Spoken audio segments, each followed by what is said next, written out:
नमस्कार दोस्तों, आज की ये वीडियो उन लोगों के लिए है जो लोग प्राइवेट क्षेत्र में नौकरी करते हैं या नौकरी कहीं नहीं करते, और जो लोग किसी भी गवर्नमेंट इंस्टीट्यूशन में या केंद्रीय सर्विस में नहीं हैं। ये वीडियो स्पेशल उन लोगों के लिए बनाई है क्योंकि मेरे पास कई बार कई मैसेज, कई कमेंट्स आई हैं कि किस प्रकार एडमिशन कराया जा सकता है। तो आज ये विशेषकर उन लोगों के लिए, साथ ही आपको मैं ये भी जानकारी दूंगा कि रजिस्ट्रेशन कब प्रारंभ हो सकते हैं, कब बाल वाटिका के प्रारंभ हो सकते हैं, कब क्लास 1 के प्रारंभ हो सकते हैं और कब कक्षा 2 और उससे ऊपर के रजिस्ट्रेशन प्रारंभ हो सकते हैं। क्या नई अपडेट है इसके बारे में भी जानकारी दूंगा। उससे पहले मैं आपसे निवेदन करूंगा कि यदि आपने चैनल को सब्सक्राइब नहीं किया है तो कृपया सब्सक्राइब कर लें। सब्सक्राइब कर चुके हैं तो कृपया लाइक और शेयर करें। वीडियो को आगे बढ़ाते हैं। बात करते हैं उन लोगों की जो लोग किसी कैटेगरी में नहीं आते। कैटेगरी के बारे में आपको मैं पहले भी बता चुका हूं और आपको जानकारी इसके बारे में होगी। मैं फिर से आपको रिवाइज करवा दूं। कैटेगरी प्रथम में वो लोग आते हैं, उनके बच्चे आते हैं जो केंद्रीय सरकार के अधीन काम करते हैं, केंद्र सरकार के अधीन जो लोग अपनी नौकरी करते हैं। कैटेगरी 2 में उन लोगों के बच्चे आते हैं जो पब्लिक सेक्टर अंडरटेकिंग्स PSU में काम करते हैं, ऑटोनोमस बॉडी जैसे बैंक हो गई, सरकारी बैंकें हो गई, LIC हो गई, इस प्रकार की जो इंस्टीट्यूशन है इनमें काम करने वालों के बच्चे कैटेगरी 2 में आते हैं। कैटेगरी 3 में राज्य सरकार के कर्मचारी आते हैं, पुलिस और अन्य कर्मचारी कैटेगरी 3 में आते हैं। कैटेगरी 4 में राज्य सरकार की PSUs आती हैं। इसके अलावा अन्य जो लोग हैं वो कैटेगरी 5 में आते हैं।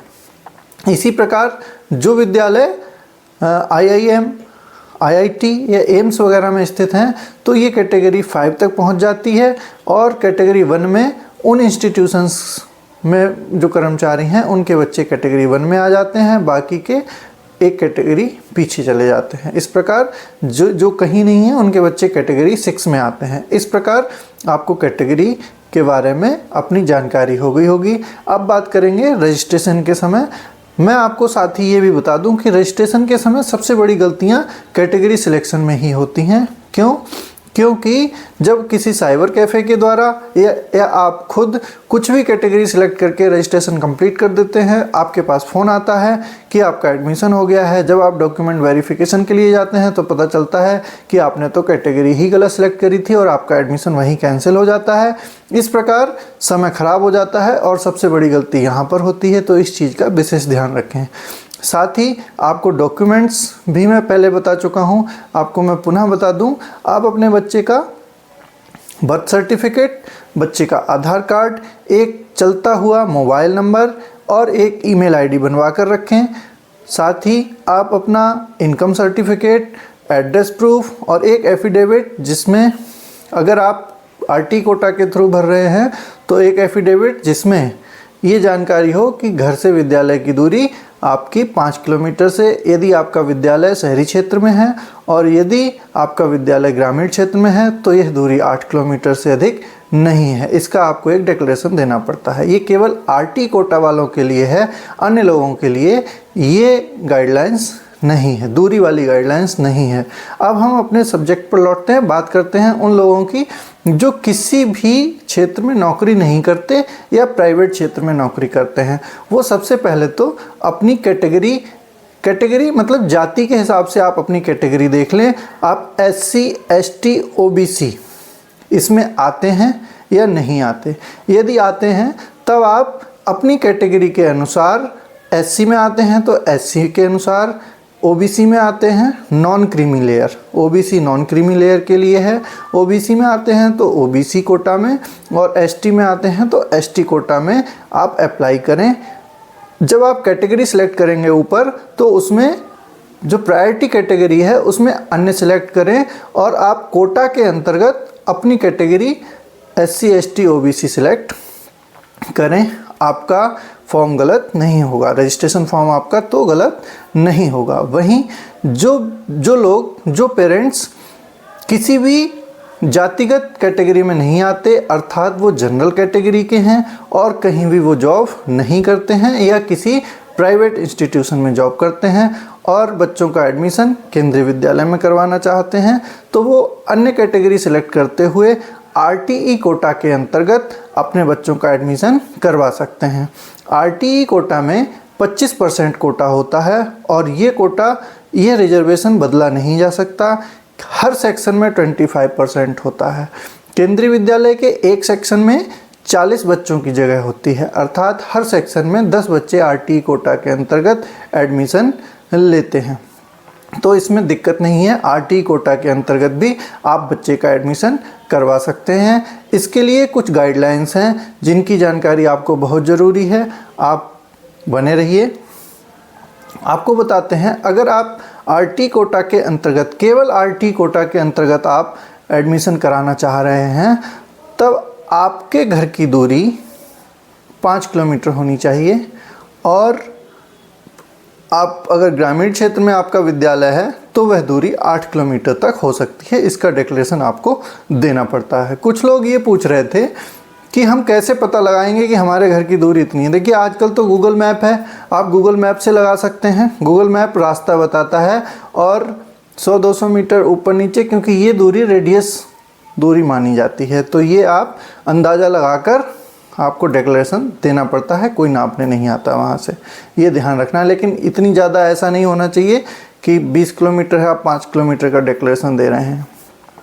एड्रेस प्रूफ के तौर पर आप बैंक की किताब, आपका बिजली का बिल, आपका टेलीफोन का बिल, आपका निवास प्रमाण पत्र या आधार कार्ड अगर माता पिता का वहाँ है, रजिस्ट्री, इन सारी चीज़ों को एड्रेस प्रूफ के रूप में आप दे सकते हैं। अब बात करेंगे कि प्राइवेट जॉब वालों को कतई निराश होने की ज़रूरत नहीं है, वो अपने बच्चों का एडमिशन करवा सकते हैं RTE कोटा के अंतर्गत। आगे आप अपने बच्चों की किताब और आने जाने का खर्चा भी, अगर स्कूल में फ़ंड होगा तो उसे आप वापस ले सकते हैं। अगर इसके बारे में आपको जानकारी चाहिए तो कमेंट बॉक्स में आप डालें, कमेंट बॉक्स में मैं आपको रिप्लाई करके इसकी जवाब ज़रूर दूंगा, या फिर अन्य वीडियो बनाकर कैसे कर सकते हैं ये मैं बताऊंगा। अब आगे बढ़ते हैं और बताते हैं कि रजिस्ट्रेशन प्रारंभ कब होंगे। साथियों, मैं आपको बता दूं कि अभी केंद्रीय विद्यालय का पोर्टल अपडेट हो रहा है, जैसा कि आप लोगों को मैं बता चुका हूं और आपको जानकारी भी है। पिछले वर्ष जुलाई में जाकर एडमिशन प्रारंभ हुए थे, लेकिन इस वर्ष इतनी देर नहीं होनी है।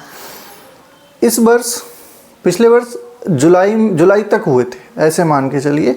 अप्रैल से शुरू हुए थे, जुलाई तक हुए थे, लेकिन इस वर्ष इतनी देर नहीं होनी है।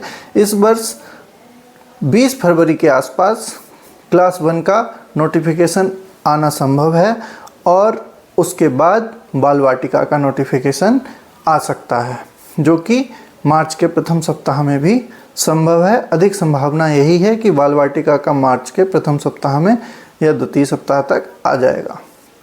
क्लास 1 और बाल वाटिका के एडमिशन होने के बाद उससे ऊपर की कक्षाओं के रजिस्ट्रेशन होते हैं। मैं आपको पुनः याद दिला दूं कि कक्षा 1 और बाल वाटिका की कक्षाओं के रजिस्ट्रेशन ही ऑनलाइन होते हैं। उससे ऊपर की कक्षाओं के रजिस्ट्रेशन ऑफलाइन माध्यम से अब तक होते आ रहे हैं। इस वर्ष भी पूरी संभावना है कि वह ऑफलाइन ही हों। आपको अपने नज़दीकी विद्यालय में वहाँ पर उपलब्ध वैकेंसी की जानकारी लेते रहनी पड़ेगी और कब निकल रहे हैं इसकी जानकारी भी आपको लेती रहनी पड़ेगी। अभी आप किसी भी केंद्रीय विद्यालय में जाकर ये पूछेंगे कब निकल रहे हैं, तो उन्हें भी ये जानकारी नहीं है किसी को, इसलिए वो भी आपको जानकारी नहीं दे पाएंगे। इस प्रकार मुझे लगता है आपके सारे डाउट्स क्लियर हो गए होंगे। अगर किसी प्रकार की जानकारी छूट रही हो या कोई डाउट मन में रह गया हो, कोई संदेह रह गया हो, तो प्लीज़ कमेंट बॉक्स में कमेंट करें। अगर आपको वीडियो अच्छी लगी हो, हमारे प्रयास अच्छे लगे हों, तो कृपया चैनल को लाइक करें। अगर सब्सक्राइब नहीं किया है तब सब्सक्राइब करें और हो सके तो शेयर करें। इससे आगे की आने वाली वीडियोस के लिए आप बेल का आइकन बटन दबाएं। आपको हम समय पर रजिस्ट्रेशन कैसे किया जाएगा इसका डेमो वीडियो भी देंगे। वीडियो को पूरा देखने के लिए आपका बहुत बहुत धन्यवाद। नमस्कार।